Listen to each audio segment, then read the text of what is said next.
Well, I just want to do a quick update video to let everyone know where I am currently and what's going on. Well, here's the thing. Until I get this copyright strike off my channel, which will be taken off sometime around June 9th. I'm not going to be able to do anything, too much on the channel. But there is one thing I do really, really want to do, and as soon as the channel gets the copyright strike, I'm going to do this death battle. It's going to be quick. I've already got a lot of the research done for one of the characters, and it's another Dragon Ball Z character pitted against another their video game character. Now, this is going to be the first video game versus anime character fight, but I've done, so hopefully it goes well. I gotta get it out pretty soon because here's the thing. The character is about to get an update in Dragon Ball Super, and I want to get the character in a death battle before then. Why? Because here's the thing. I want to have pretty much a character who can almost every Super Saiyan form be mentioned in a death battle. And with Goku, I can use the Super Saiyan Kaioken and the Super Saiyan Blue Kaioken N form. I can use Super Saiyan 4 form for his GT self. And Vegeta can just represent the regular Super Saiyan Blue team. Then we have Goten and Trunks, who are the ones who still use Super Saiyan 3 and 2. So those forms are covered.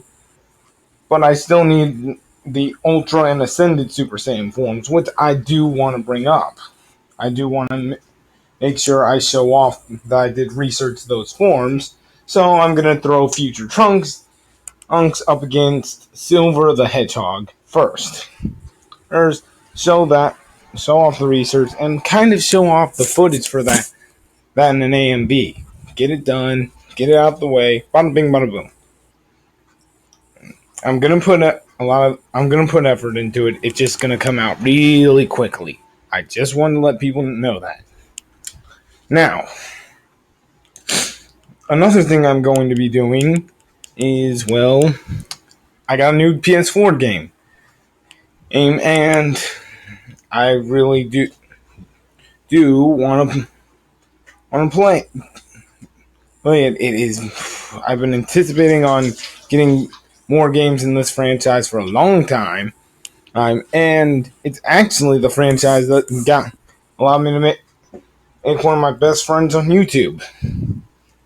Dude, if I hadn't gotten into this franchise, and the franchise in name is the Tales of franchise, I actually can't believe I got into it thanks to either Corner Guy or who else. It was either Corner Guy or some other countdown YouTuber who makes top 10 lists. They made a top 10 Smash Brothers characters. Yes, it was either CJ or Corner Guy. They made a top 10 Smash Brothers characters they won for Super Smash Bros. 4. And Lloyd Irving was on there. I saw the gameplay, heard it was a pretty good RPG for the GameCube, thought I'd buy it. Then I liked it, so I bought its sequel on the Wii. And from what I played of it, I thought it started out pretty good. I read up on the story a little bit, and I still couldn't believe people were bashing it.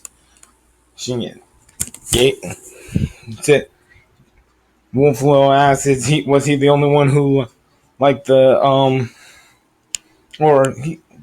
he said, it's something in a chain about, on the JRPG podcast that Shadow Elite had, and it was, and I responded back saying, yeah, man, finally, someone else who likes that game. And we became friendly, but I me into this podcast, and we've been friends ever since. And for that, the Tales of series has a significance for me. Maybe because it allowed me to make friends with one of my closest friends on YouTube and get into a steady podcast. Unlike what happened with the JRPG podcast, where I wasn't allowed back on a cup or on the next few episodes, probably because they just wanted to rotate the cast a little bit more and keep it a little smaller. And then eventually I just stopped asking because, well, my schedule literally changed to the point where I couldn't make it home on Sunday before 6 o'clock. And would probably and they'd end probably by the time I just got home and got set up. So first, consistent podcast with a group of friends, all because of the Tales of series.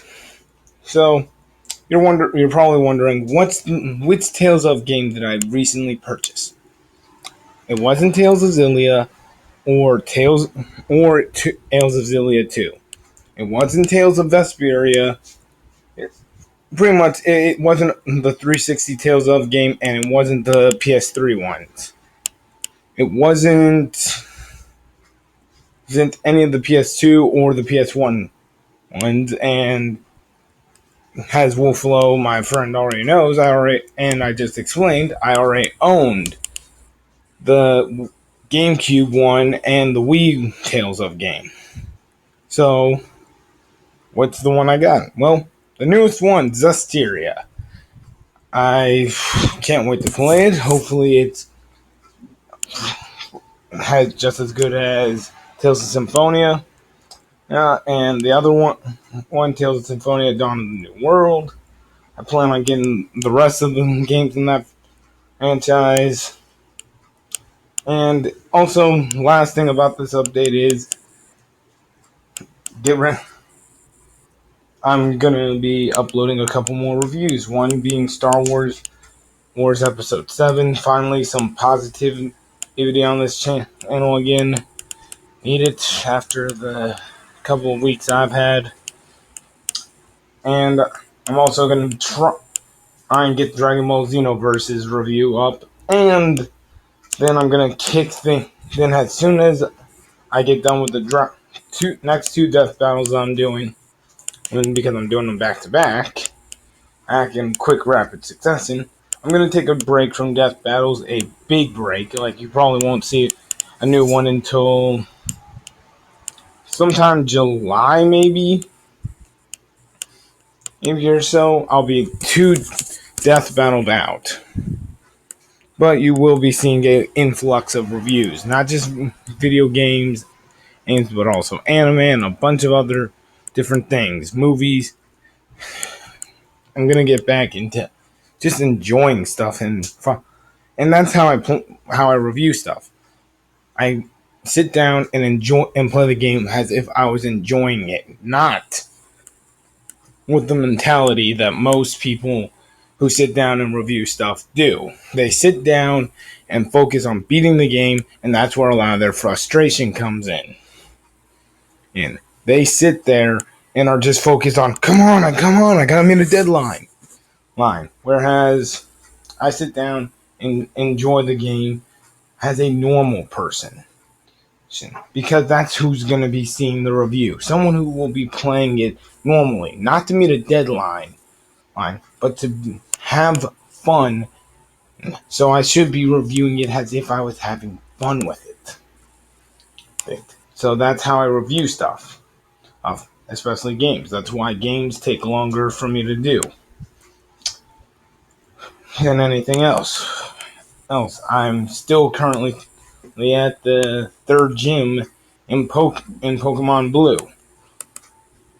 I won't review as per my RPG rule. As soon as I get to the 4th gym and beat that, I can review Pokemon Blue. But with that, I won't. But with the Pokemon games, I specifically want to beat that game before reviewing it. And I just needed a fresh break from a lot of different things. I'm getting ready to get back in the swing of busting out some content. Then some stuff's gonna go on hiatus. I just really need to relax. I'm staying away from the comment sections except for talking to my subscribers and friends.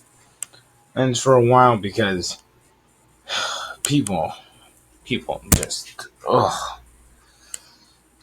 Like tonight, I literally had to talk to some idiot who sat there and tried to argue with me and say, "Oh, well, Goku literally traveled halfway across the planet when he halfway across Namek.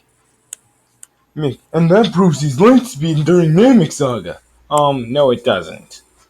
He wasn't light speed during Namek Saga because if he was light speed with a power level of what, 90,000, and don't say he had a power level of 180, he said the word Kaioken, and he did not. So he used the basic Kaioken, the times 2, to get a power level of 180.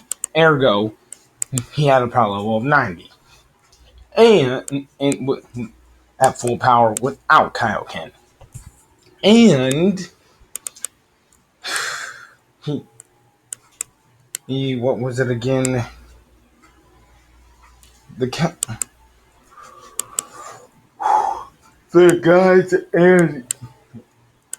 guides and Akira both said at the time without Zenkai or a Kaioken boost, he was at a power level of 90,000. Frieza in his base form had a power level of 530,000.